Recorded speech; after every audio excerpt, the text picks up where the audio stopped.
بالکل صحیح بات آپ کر رہے ہیں، اور میں تو اس کا بڑا رہا ہوں، ان باتوں کے اوپر ہمیشہ کہتا رہا ہوں کہ پاکستان کا جو آئی ٹی سیکٹر ہے یہ اس میں بہت بڑا پوٹینشیل ہے، اور ہمارا اگر آپ اسٹارٹرس کو دیکھیں، فری لانسرس کو دیکھیں تو بہت زیادہ. لیکن افسوس کی بات یہ ہے کہ جب بھی پاکستان میں کوئی بڑی آئی ٹی کمپنی بنتی ہے، بڑی آپریٹ کرتی ہے یا باہر سے انویسٹمنٹ لے کے آتی ہے، تو یہاں کے جو مسائل ہیں یا یہاں کی جو ریگولیٹری باڈیز ہیں وہ ان کے ساتھ وہ اس طرح اچھا سلوک نہیں کرتے. وہ ان کی جو پالیسیز ہیں ان کی طرف اتنی کمپیٹیٹیو نہیں ہوتی ہیں، اتنی سہولت اس میں نہیں ہوتی ہے کہ یہ لوگ پاکستان میں پیسہ کما سکیں اور پیسہ کما کے باہر لے جا سکیں. دیکھیں جب آپ کا پروفٹ جو بھی آپ کماتے ہیں یہ ان کا باہر کی کمپنیز کا حق کیا ہے کہ وہ پروفٹ باہر بھی لے کے جائیں، لیکن یہاں پہ مختلف ریگولیٹری ادارے ہیں جو اس بات کو روکتے ہیں. اب یہ دیکھیں ہو یہ رہا ہے کہ بہت ساری پاکستان کی بڑی بڑی آئی ٹی کمپنیز ہیں، کیونکہ میرا بھی اس فیلڈ سے تعلق ہے، تو وہ انہوں نے اپنے آفیسز دبئی میں یا دوسرے ملکوں میں کھول لیے ہیں، اور وہ وہاں کیونکہ دیکھیں نا اور اس وہاں میں ان کو فیسیلیٹیٹ کیا جا رہا ہے. یہ یہ بھی دیکھیں بتائیں. یہاں پہ آپ نے تو ڈسٹینس کام کرنا ہے نا، آپ کو تو ایک جگہ بیٹھ کے کام، آپ کے اگر 100 امپلائی ہیں آئی تو ٹی کا یہی تو ہے وہ آج 100 فائدہ. ڈفرینٹ لوکیشن میں بیٹھ سکتے ہیں. کوئی کراچی میں بیٹھتا ہے، کوئی پشاور میں بیٹھتا ہے، کوئی فیصل آباد میں بیٹھتا ہے، تو ڈفرینٹ ایون میں جانتا ہوں ایسی کمپنیز کو کہ جن کے لوگ جو ہے نا چھوٹے چھوٹے شہروں میں بیٹھے ہوئے، جیلم میں بیٹھے ہوئے ہیں، ان کے لیے آسان ہے صرف فائنینشیل اچھا اب مینجمنٹ اٹھا کے دبئی لے جائیں، وہ تو اپنا باقی کام کر رہے ہیں. لیکن کیا ہی اچھا ہو کہ ہماری ایف پی آر کی جو پالیسیز ہیں وہ بزنس فرینڈلی ہو جائیں، وہ اب کاروباری طبقے کو سہولت دیں اور ان کے ٹیکسیشن کے نظام کو بہتر لے کے. دیکھیں پاکستان میں اس وقت ایشو یہ ہے کہ $10 بلین کا پوٹینشیل ہے. میں آپ کو بہت وثوق سے کہہ رہا ہوں کہ یہ ہماری آئی ٹی ایکسپورٹ جو ہے $10 بلین ہوتی ہے. ایک دفعہ گورنمنٹ ہمت کرے اور ان کو ایک فری جو ہے. سر میرا یہ ذاتی سے خیال ہے، پتہ نہیں آپ تو اس فیلڈ سے ہیں جی، میرا ذاتی خیال ہے شاید $10 بلین پر اس کا معاملہ چل رہا ہو، لیکن وہی آپ والی بات کہ وہ دوسرے ممالک ٹرانسفر ہو گئی چیزیں. اچھا دیکھیں پاکستان میں کئی ایسی باہر کے ملک کی کمپنیاں بھی یہاں کام کر رہی ہیں جو کام تو انٹرنیشنل مارکیٹ میں کر رہی ہیں، یہاں پاکستان میں بیٹھے ہوئے ہیں. اس لیے وہ لوگ یہاں بیٹھے ہوئے ہیں کہ پاکستان میں ویجز جو ہے بڑی کم ہے. جو کام $1000 میں وہ وہاں دیتے ہیں وہ یہاں 30-35 ہزار میں وہ لوگ بیٹھ کے یہاں کام کر. تو دیکھیے پاکستان کا مسئلہ اس ہے کہ پاکستان کی معیشت اس وقت شدید دباؤ میں ہے. اس کی مین وجہ یہ ہے کہ مہنگائی، کم معاشی ترقی اور بھاری قرضے ہیں. جیسے بھی قرضوں کی بات ہوگی اس پہ بات کرنے کی ضرورت نہیں ہے، لیکن کیا یہ جو شے خرد و نوش ہے، بجلی، گیس، پیٹرول کی قیمتیں میں بہت زیادہ اضافہ ہو رہا ہے. سر ایک چیز پوچھنا چاہتا ہوں، ہم عام آدمی کی آپ بات کریں، میں آپ سے شروع کروں گا پھر تینوں سے ایک شارٹ. جی یہ جو میں ہمیشہ اس پہ بات، یہ عام آدمی کا مسئلہ ہے، کرائے، چاہے وہ دکان کے ہوں، ہاں جی بالکل، یا پھر گھر کے ہوں. گھروں کا کرایہ بہت بڑا میٹر ہے. جی کیا گورنمنٹ کی کوئی پالیسی وضع ہے؟ ہر سال 10% بڑھ جاتا ہے کرایہ، اور بیچارہ جس نے دینا ہے اس کی تنخواہ بھی، اس کی اکانومی، اس کی آمدن، اس کی مہنگائی سب بڑھتی جائے گی، اس کی صرف آمدن وہی رہے گی، باقی سب بڑھ جائے گا. اس پر کوئی واضح پالیسی کیوں نہیں بنا پاتی؟ بننی چاہیے. دیکھیں ایک تو سب سے بڑا ایشو یہ ہو رہا ہے کہ اسلام آباد میں بھی اور دوسری جگہ پہ بھی دیکھیں پنجاب میں جو پراپرٹی ایکٹ ہے اس کو ہائی کورٹ نے جو ہے اس کو اس پہ اسٹے دے دی ہے. بہت سارے ریزن وہ کل ہم اس پہ ڈسکس کر اس پہ دیکھیں یہاں پہ اسلام آباد میں یہ ہو رہا ہے کہ کئی کی بڑی بڑی بستیاں جو ہے وہ سی ڈی اے خالی کرا رہے ہیں، جو لوگ وہاں 100 سال سے رہ رہے ہیں. اب یہ جو غیر تحفظ ہے، غیر یقینی ہے، انسٹیبلٹی ہے، انکنسسٹنسی ہے پالیسیز میں. اب یہ جو آپ نے بات کی بہت امپورٹنٹ بات ہے کہ میں ایسی بھی پرائیویٹ آرگنائزیشن بڑی بڑی کو جانتا ہوں جہاں 10 سال سے لوگوں کی تنخواہیں نہیں بڑھی. آپ دیکھیں کہ انفلیشن کا جو کور انفلیشن ہے اس کا ریٹ اگر آپ ایوریج لگائیں تو 10% سے کم نہیں ہے. اور ہر سال جو اسکولوں کی فیسیں بڑھ رہی ہیں، چیزیں بڑھ رہی ہیں، کھانے پینے کی چیزوں کی، تو لوگ افورڈ نہیں کر پا رہے. اور آنے والے دور میں یہ بہت بڑا بجلی کے بل کرائے پورا کر دیتے ہیں. ابھی آپ سولر کی بات کر رہے تھے، گورنمنٹ نے نیٹ میٹرنگ کے اوپر سے ہاتھ اٹھا لیے ہیں. تو میرے غریب آدمی جائے تو جائے کہاں؟ اور میں بتاؤں کہ آنے والے دور میں جو اپر مڈل کلاس ہے وہ لوور مڈل اور lower middle class, lower middle class میں، اور لوور مڈل کلاس پاورٹی میں کنورٹ ہونے جا رہی ہے. یہ بہت خطرناک صورتحال ہے، اس کو ہمیں دیکھنا ہے آگے جا کے. اچھا ایسے مہدی صاحب بڑا امپورٹنٹ بات کی ابھی نعیم صاحب نے، جو ہم بات کر رہے ہیں کہ مہنگائی، اس کو ہم ٹھیک طریقے سے شاید اس کا کوئی سمجھ میں نہیں آتا کہ 38% کم ہو گئی، لیکن اگر میرے لیے دیکھوں تو وہیں کھڑی ہے. میں نے جو چیزیں خریدی ہیں، گراسری کرنی ہے، کرائے دینے ہیں، بجلی کے بل دینے، گیس کے بل دینے، بچوں کی فیسیں ہیں، پیٹرول ہے، میرے لیے تو وہیں کھڑی ہے مہنگائی. تو یہ جو 38% کا امپیکٹ عوام پہ نہیں ٹرانسلیٹ ہو رہا، یہ کیسے کرنا ہے؟ دیکھیں یو آر رائٹ کہ یہ جو مور لیس جو ہے یہ مہنگائی جو ہے وہ بڑھتی جا رہی ہے اور پھر یہ 38% کے بعد جو ہے 0% پر ایک وقت پہ آ گئی. اور آئی تھنک کہ اس کو ہمیں ذرا ڈیپ میں ہم جائیں تو ہمیں یہ پتہ لگے گا کہ اس وقت انٹرنیشنل آئل پرائسز جو $128-130 کو ٹچ کی تھی اب وہ تقریباً $55 کے قریب آ گئی ہیں اور آنے والے وقتوں میں ایکسپیکٹیشن ہے کہ وہ $40 تک آ جائیں. تو اس میں انٹرنیشنل رول بھی ہے کہ ہم نے دیکھا کہ جنرلی جو کموڈٹی پرائسز ہے جس میں رائس ہو گیا یا ویٹ ہو گیا یا شوگر کین ہو گیا اس کے اندر اضافہ انٹرنیشنلی نہیں ہوا. آئل پرائسز کے اندر بھی کمی آئی ہے. میٹلز کے اندر بہرحال اضافہ ہوا ہے جس طرح گولڈ اور سلور ہم کہتے ہیں بٹ یا پلیٹینم یا پیلیڈیم کہتے ہیں, بٹ ہماری جو سافٹ کموڈٹیز ہیں جس کے اندر رائس ویٹ کے اندر جو ہے وہ انفلیشن نہیں آیا انٹرنیشنل, اور جس کا امپیکٹ پاکستان اکانومی پہ اس طرح ہے کہ اب ہم دیکھتے ہیں کہ ہماری پیٹرولیم مصنوعات کی قیمتوں کے اندر جو ہے وہ کمی آ رہی ہے. تو ہم یہ سمجھتے ہیں کہ سروسز کے اندر جو کاسٹ ہے اس کی بڑھتی جا رہی ہے جس طرح سے عام آدمی کو اس کا امپیکٹ پڑ رہا ہے, but at the same time benefit عام آدمی کو اس طرح سے پڑ رہا ہے کہ پیٹرولیم مصنوعات کی قیمتیں کم ہو رہی ہیں. لیکن وہ اس حد تک کم اس وجہ سے نہیں ہو رہی کہ ہم IMF پروگرام میں اور وہاں پہ ہم ٹیکسز بھی پیٹرولیم ڈیولپمنٹ لیوی کر کے اور دیگر لیویز لگا کر. سر یہاں پر جو یہ پیٹرولیم ڈیلرز ہیں ان کے معاملات ہیں, لیوی ہے, یہ بھی تو پرابلم ہے نا احسن مہندی صاحب. دیکھیں انفارچونیٹلی ہم یہ دیکھ رہے ہیں کہ جو مس مینجمنٹ ہے اس کا بھی اس میں رول ہے. جب اگر آپ دیکھیں کہ پاور سیکٹر کے اندر اسپیشلی جو پاور لاسز ہیں ہمیں لائن لاسز ہیں, آئی تھنک کہ اس کا امپیکٹ بھی جو ہے کیونکہ انٹرنیشنل آئل پرائسز اب کم ہو گئے ہیں تو پروڈکشن کاسٹ کم ہونی چاہیے, تو کم تو ہو رہی ہے لیکن ایٹ دا سیم ٹائم عام صارفین کو جو ہے وہ ہم پاور پرائسز کے اندر کمی نہیں دے سکتے کیونکہ لائن لاسز بہت زیادہ ہیں. تو انفارچونیٹ اگر مینجمنٹ صحیح طریقے سے ہو, ایفیشینٹ ہو, تو اس کا عام آدمی پہ پازیٹیو امپیکٹ پڑ سکتا ہے. اور آئی تھنک کہ اس کے لیے کافی زیادہ یہ انوویٹو وے ہے. پوری دنیا کے اندر جو ہے ماس ٹرانزٹ کا استعمال ہو رہا ہے, وہاں پر جو ہے ٹرانسپورٹیشن کاسٹ لوگوں کی کافی کم ہو جاتی ہے. تو آئی تھنک اس پر بھی فوکس گورنمنٹ کا ہونا چاہیے اور آنے والے وقتوں میں گورنمنٹ اگر ان ڈائریکشن کی طرف جائے ماس ٹرانزٹ پہ, ظاہر ہے وہاں پہ کافی کاسٹ یا پھر جہاں پہ ہم دیکھتے ہیں کہ سستی پراپرٹی جو ہے یا پھر ان لوگوں کے لیے جو مستند لوگ ہیں ان کو جو ہے وہ کچھ پراپرٹیز جو ہیں ان ڈسکاؤنٹ پر دینا یا ایسی چیزوں کے لیے گورنمنٹ ایفرٹ کر سکتی ہے. تو اس سے پہلے پچھلی گورنمنٹ نے انیشیٹو لینے کی کوشش کی تھی لیکن وہ کامیاب نہیں ہوتی. تو آئی تھنک گورنمنٹ کے اوپر کافی زیادہ اس وقت چیلنجز ہیں, پریشر ہے کہ وہ ایسی اسکیمز لے کر آئے, ورنہ ہی ووٹ ان کو ملیں گے اور اس طریقے سے جو ہے نیکسٹ گورنمنٹ بھی ان کو ملے گی. تو آئی تھنک کہ جو فوکس گورنمنٹ کا وہ یہی ہونا چاہیے کہ ایجوکیشن بھی فری ہونی چاہیے اور ظاہر ہے ٹیکسز اگر لے رہے ہیں تو اس کا استعمال جو ہے وہ بہبود کے لیے ہونا چاہیے. صحیح بات ہے سر, تین چیزیں امپورٹنٹ ہیں احسن مہندی صاحب, ایک تو ایجوکیشن ہے, دوسری ہیلتھ ہے, تیسرا ٹرانسپورٹ ہے. اگر یہ تین چیزیں بہتر طریقے سے اویلیبل ہو جائیں عام آدمی کے آدھے سے زیادہ مسائل ختم ہو جائیں گے. ڈاکٹر عثمان صاحب دیکھیں جو پاکستان میں مہنگائی کا جو بیسیکلی مسئلہ ہے وہ اس لیے اسٹیبلائز نہیں ہو رہی کیونکہ اس کے جو سمٹمز پر ہم کام کر رہے ہیں, اس کی جو کازز ہیں اس کے اوپر کام نہیں کیا جا رہا ہے اس ٹائم. جو چند سالوں میں اگر آپ دیکھیں انفلیشن صرف ڈیمانڈ کی وجہ سے نہیں بلکہ کاسٹ پش انفلیشن کی وجہ سے جو ہے وہ بن چکی ہے.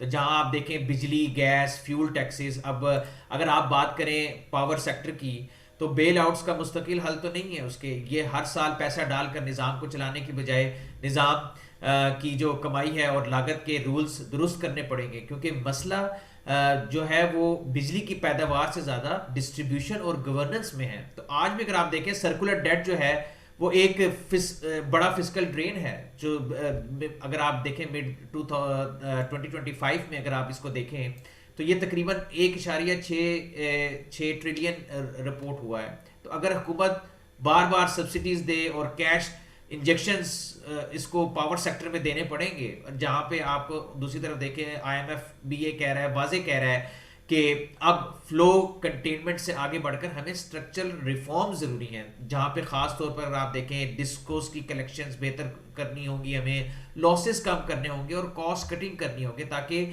جو پرائیویٹ سیکٹر پارٹیسپیشن ہے اس کو بڑھایا جائے اور ایک competitive wholesale electricity market کی طرف ہمیں جانا پڑے گا. تو اسی کانٹیکسٹ میں اگر آپ دیکھیں کہ پاور سبسڈیز کو بھی سخت ٹارگٹس کے اندر رکھا جا رہا ہے. اب مثلا IMF کے مطابق جو سبسڈیز ہیں وہ 893 بلین روپیز کے قریب کنٹین کرنے کو کہا گیا اور سرکولر ڈیٹ کے فلو کو محدود کرنے کی بات کی گئی.